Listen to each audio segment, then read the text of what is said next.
Well, let's talk about this last part of your life because I think it's just important. Because I had a guest in here named Simon Sinek, and he has a book and a TED Talk called Start With Why. And if people understand your why, they kind of engage with your what. And you're not another guy telling gangster stories. Everything with you, Michael, is framed of, and what can we learn from this, and how can we behave differently? And that's why I think people are drawn to you. And I want to talk about this because everything ended for you with 6 years in prison. Eight years in prison. A bunch of that in solitary.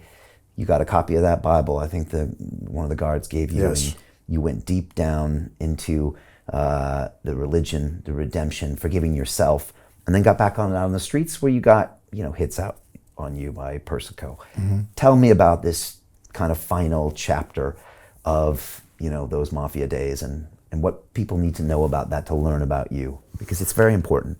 Well, first of all, I want to encourage the women, because it was my wife that really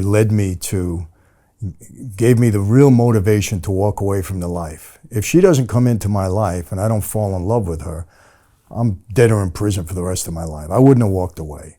But she had such a strong pull on me, not that she ordered me or demanded anything. I just fell in love with her, and I didn't want her life to be destroyed. So that was the motivation. You saw your mom, maybe. Yes. She was my motivating factor, no doubt.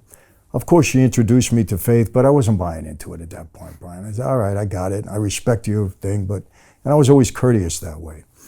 But now I had done 5 years in prison. I was out on parole 13 months, very tough time in my life. People were coming after me. The feds were trying to get me to cooperate. I'm trying to earn a living out in LA. I was like a fish out of water, coming out of the mob in New York, where I had everything at my fingertips. Now I'm moving out to LA with nobody around me, trying to survive, trying to earn a buck, and everybody mad at me.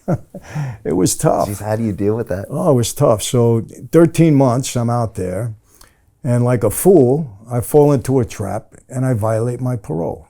The government had enough with me because I was running them around, never gave them anything of importance, so now they come down on me.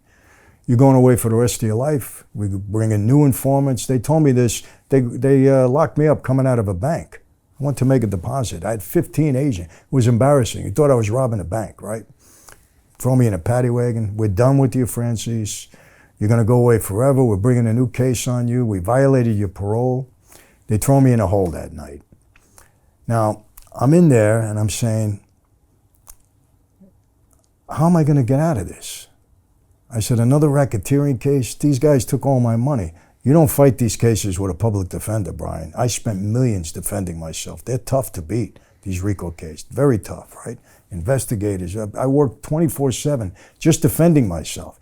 Even when you win, believe me, okay, I didn't go to jail on that case, but I spent millions. Okay, I lost, the whole process was 15 months between fighting the case, going to trial every day. I mean, it takes a lot out of you, right? So yeah, you didn't go to jail, thank God. But I spent millions and I lost all that time. So now I said, my wife she's 27 years old. She waited for me for 5 years, 13 months on parole. I'm gonna lose the girl I did all of this for. What did I accomplish? I said, they can't put me out on the yard. I got everybody looking to hurt me. I'm gonna spend the rest of my life in a 6x8 cell. Do you know what I'll tell you? I used to demean people that were suicidal. They're weak. How do you not face up to your troubles? I was demeaning to them. Not anymore. I got it that night. I'm 39 or 40 years old. I'm gonna spend the rest of my life in this 6x8 cell? Put me to sleep. I'm gonna make my family go through this. I gotta live like an animal here. Put me to sleep. It wasn't tough guy. It was, I couldn't face it. I'm laying on a cot and I'm saying, you know what? I wish I could close my eyes and not wake up. It was terrible. You know, I have felt every emotion you can feel in life, from ecstasy down to grief, everything in between. I've lived a full life, but hopelessness, Brian, it's a killer. It's a killer. You know, I got a friend of mine, he's a chief of police at UCLA.